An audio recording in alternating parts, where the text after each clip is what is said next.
Francisco Finet es abogado, profesor de Historia del Instituto de Formación Docente número 22 y está acá con nosotros para hablar un poquito de esta situación que está, por supuesto, sacudiendo al mundo. ¿Cómo estás? ¿Cómo Buenas estás? tardes. ¿Cómo estás? Gracias Bien. por venir hasta acá. Bueno, Francisco, a ver si nos ayudás un poco a entender, ¿no? Porque lo hablábamos con nuestros compañeros también hoy, decíamos cómo poder plantear esta situación en términos de lo que está sucediendo a nivel mundial y entender también los impactos que puede tener este conflicto, este ataque de Rusia sobre Ucrania. ¿Qué es lo que está pasando? ¿Qué es lo que se está disputando? Yo diría que para que lo podamos entender de una manera simple, lo que está en juego es el concepto mismo de soberanía. ¿Qué es un país Ujú. soberano? Para entender bien este conflicto tendríamos que remontarnos al fin de la Guerra Fría, al fin de la Unión Soviética, que Ucrania era parte de esa Unión Soviética, y Sí. después se termina como un Estado independiente. Pero esa división o esa fijación de límites es una cuestión netamente política. Ujú. ¿Sí? No es una cuestión cultural. Hay mucha población en Ucrania que se siente identificada con Rusia y era como aliada o simpatizante de los gobiernos rusos. Eso es lo que crea una tensión dentro del país y que Ucrania en estos años ha ido alineándose con Estados Unidos, la Unión Europea, la OTAN o gobiernos que se han alineado con Rusia. En términos económicos, se ha En alineado. términos económicos, culturales, alianzas y demás. Ajá. ¿Sí?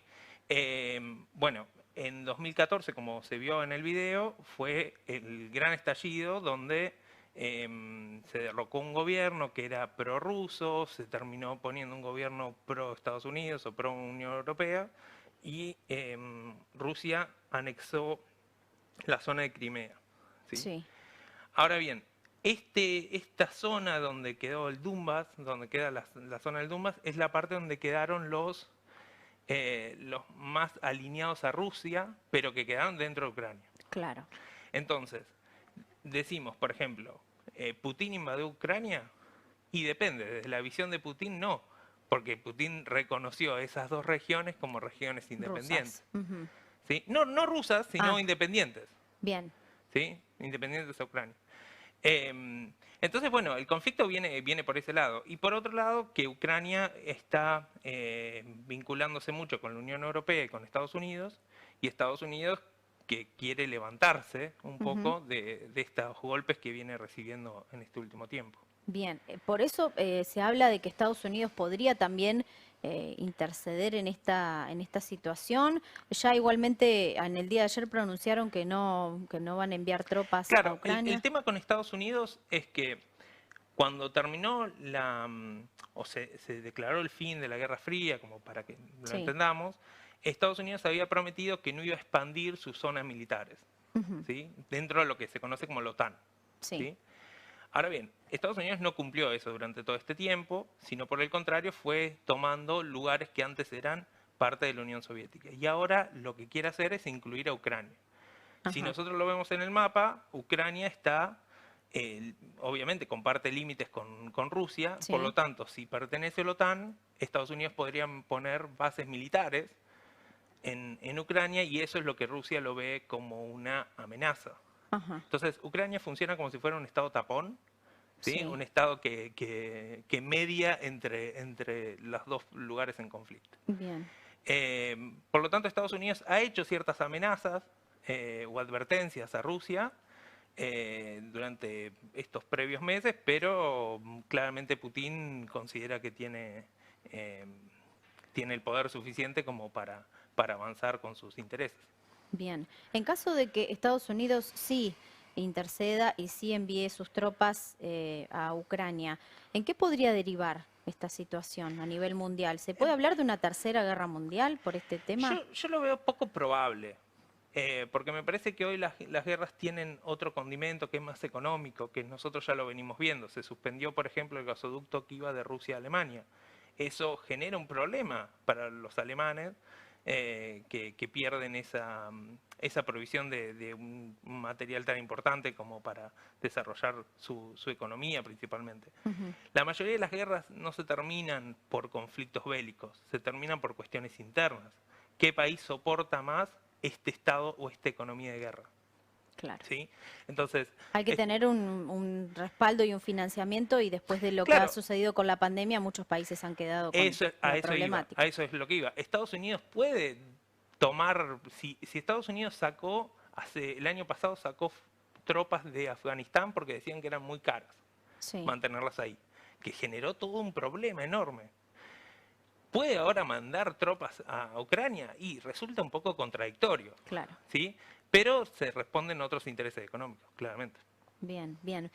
¿Cómo puede esto impactar en nuestro país o en Latinoamérica? Ya está impactando. ¿De qué Primero, manera? primero me parece que, volviendo al tema de la problemática inicial, es cuán soberanos somos, Ajá. ¿no? Si nosotros consideramos que somos un área de interés para una potencia como Rusia, por ejemplo, el presidente diciendo que Argentina iba a ser la puerta de entrada a Sudamérica de Rusia, y Estados Unidos eso no lo considera algo viable, y bueno, nosotros quedamos en el medio como si fuéramos Ucrania, ¿sí? En el Claro. mismo sentido. Pero directamente, o las consecuencias más directas, son cuestiones económicas, muy, muy claras. Primero y principal, 3 de cada 10 granos de soja salen de Ucrania. Por lo Ujú, tanto, eso hace que si Ucrania entra en guerra, el precio de la soja y de los demás commodities se disparen. ujú. ¿Sí?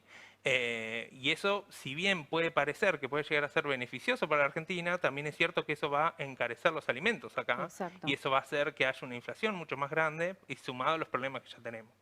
Pero yo creo que la consecuencia más inmediata que ya la estamos viviendo es el valor del petróleo, que mucho de ese petróleo viene de Rusia, Ujú. y Rusia, al estar bloqueado, los países aliados a Estados Unidos no pueden comerciar con él, por lo tanto hay menos cantidad de ese producto y ese producto cada vez más caro. Hoy superó los $100.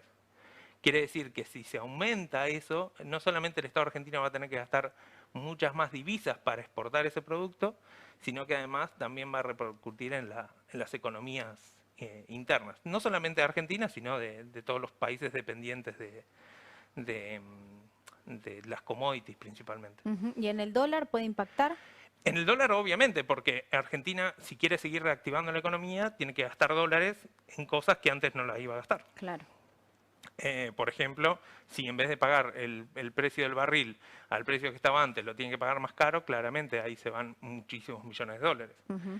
Y si a eso le sumamos, que no sé cómo habrá terminado hasta ahora, porque creo que no hay una resolución, pero la medida cautelar que presentó la sociedad rural para que no haya retenciones, en este momento justo donde los precios de las commodities están volando, Sí. me parece que eso también es un desfinanciamiento.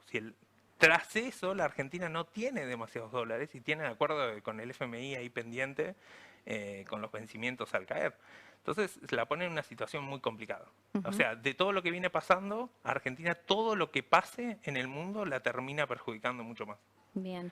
Francisco, como para ir cerrando, y bueno, y te agradecemos todo este análisis que nos blanquea un poco más toda esta situación. ¿Qué crees que va a suceder en el con el correr de las horas? Hay reuniones por todos lados, la OTAN enviando su comunicado, la Unión Europea también. Eh, ¿Qué crees vos después de seguramente tantas guerras y estudios Sí, que has hecho que va a suceder con esto? usualmente estos tipos de conflictos esperemos que no escalen mayormente, ¿sí?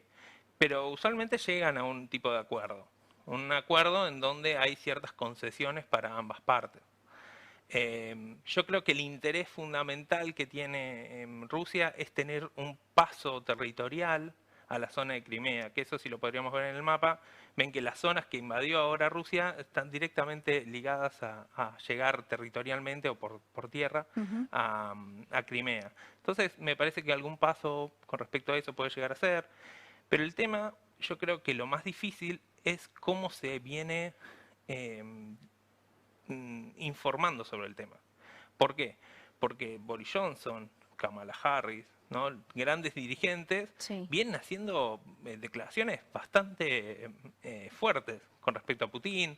Recién escuchamos al presidente de Ucrania, es una alianza anti-Putin. Sí, sí. ¿no? Entonces, Lo están comparando con Hitler también, claro, ¿no? lo están comparando. Entonces, me parece que eso genera en sí Le dificultades echan en leña al poder... fuego, es Claro, así. es que generan dificultades, es como no se vería posible un acuerdo con Hitler para Claro. terminar la Segunda Guerra Sí, Mundial. sí, sí, ¿Sí? claro. Sí, Entonces, eso puede llegar a traer mayores complicaciones. muy La bien. mayor complicación para mí es si China, que es otra potencia que está ahí apoyando a Rusia Se porque suma. considera que es válida la posición de Rusia, se suma al enfrentamiento. Eso sí puede llegar a traer otro tipo de complicaciones mucho más grandes. Y dejar a Estados Unidos en un lugar en el mundo que quizás históricamente no tuvo, ¿no? En verdad, Como potencia me refiero, perder un peso muy importante. Estados Unidos se sentó en el trono a partir de los 90 Sí. y, y no ha crecido demasiado. ¿Sí? Ujú. Entonces, Rusia y China lo han superado en algunos aspectos y eso ahora se está notando. Bien. Francisco, te agradecemos Vale, mucho. muchas gracias. Seguramente con el correr de los días, si necesitamos más información, te Vale, estaremos no hay problema. contactando. Gracias. Muchas gracias. Vamos al corte. Nosotros tenemos más noticias para compartir con ustedes. Ya venimos.